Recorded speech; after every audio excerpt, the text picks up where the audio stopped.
So, welcome back to another video. Today we're going to be doing a battery replacement on a Game Boy game. So this is an original Game Boy game. You can see at the top there it says Nintendo Game Boy. Doesn't say Game Boy Color or anything like that. And it doesn't seem to want to save data. So I've got a Game Boy Color of mine here. I just need to get some batteries, which I will steal from my controller. Alright, so with this we can see, maybe you can see, if I do that, Porygon escaped. Huh, the game won't even detect it all now. Beautiful. That's what we want. That's all garbled mess. Clean those contacts a bit. Spray down cleaning brush. Is that a good clean? It should work. It was working not too long ago, unless maybe contacts in the Game Boy are bad. Give that a couple goes. There we go. Perfect. So you can see there's Donkey Kong, everything shows up. Donkey Kong Land 3. And then I've got no save files, no data here. So if the game's not working how it should, I'm assuming it's going to be the battery itself that needs to be replaced. So hopefully I can easily do that. I haven't done one before, so we'll see what it's like. So I grabbed my screwdriver kit. I've got the GameBit 3.8mm drive. I've also got a bunch of the game batteries, the Game Boy Cut batteries. So these are particular ones. You can get a few different kinds. You can essentially get ones that are a placement or a holder for the 2312 or something batteries. So it just makes it easy. If the battery does run out again, you can just put a new one in, because these ones are actually soldered onto the board. You can see there's two contact points here and here where it's soldered on. So that we will need to remove. You got to be careful though, because you don't want to overdo it. So we will need our flux, sticky flux. I might swap over to the microscope just to make it a little easier for you guys to see. So go to this. Gross. There we go. And you see those two contact points that are just there. So you got to make sure that you get the batteries that actually have these spot welds already on. So spot welds are very important, because you don't want to be doing this to your battery. If you do it wrong, the battery won't work. It could fail pretty easily. You overheat it, kill it. So we're going to turn the soldering iron on. Nice 250 degrees, that should do it. Gonna pop some flux onto here. I don't have a plunger for this flux. All I'm doing is using the back end of my pliers. Pop that out. Alright. Okay. Waiting for the soldering iron to heat up. So we've got the battery, and then we can use our solder wick. So this is what we're going to use to suck up the old solder, just so it's not floating around all over the place. Drop that there. And wait for it to heat up. It might take a while if this is, well, it shouldn't be unleaded solder. But my soldering iron might not just be hot enough yet.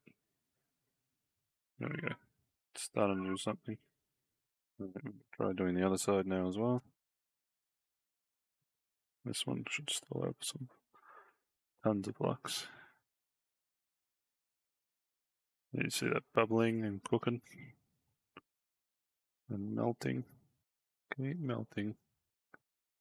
Come on, buddy.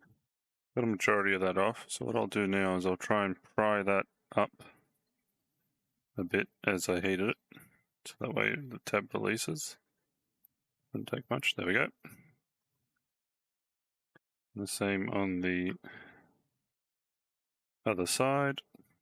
I will lift this upwards while heating that end. Again, I might need a bit more flux just to help this. Nope, there we go. Awesome. The battery can go aside. But we get a bit more flux down, and we can also clean some areas, some of these areas out. A bit more flux. Okay, clean that up. We clean this part up too.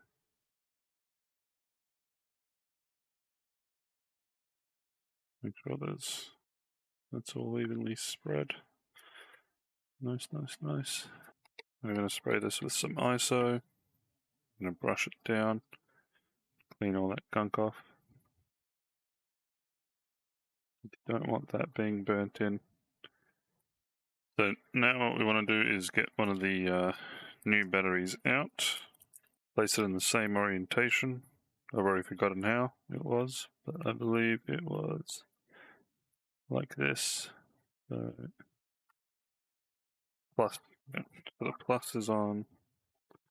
You can see from this, you got the plus there.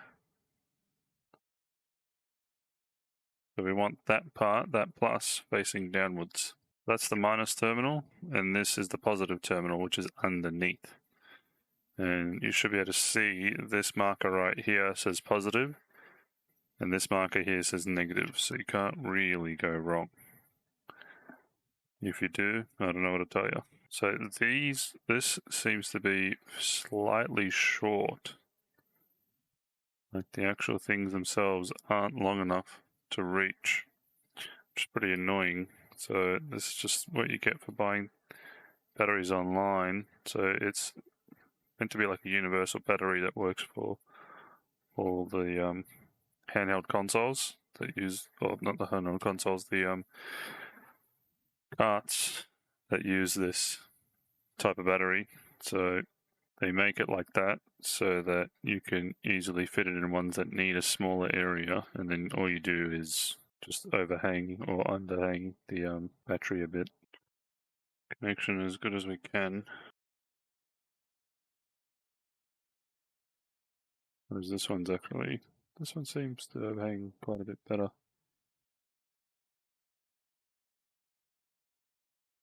Sticking all to the outside, nothing to the inside, which is annoying. There we go. Spray this down.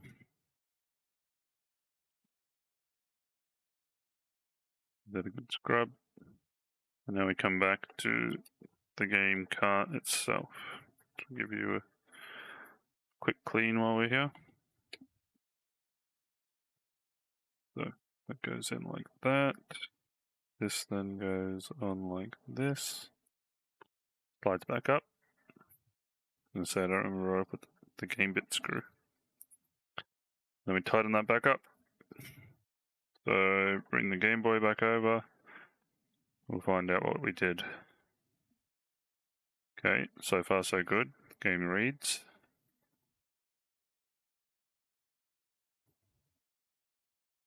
The game's still playing, which is good. Let's see if anything changed.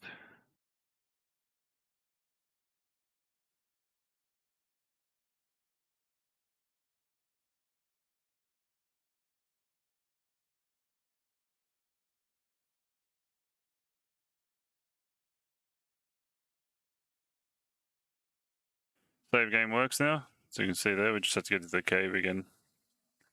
I forgot that that's where it actually saved, because I played this like ages ago when I first got it, months ago, and it never ended up actually keeping the save. That's why I never touched it again. But now that I got those batteries, everything seems to be working fine. So that's it, pretty simple to swap over those. It's just one of these coin cell batteries. It is a CR16 something or other. Alright, well, that's all I've got for you today. Hopefully you enjoyed. And yeah, I'll see you in the next video, whatever that will be. See ya.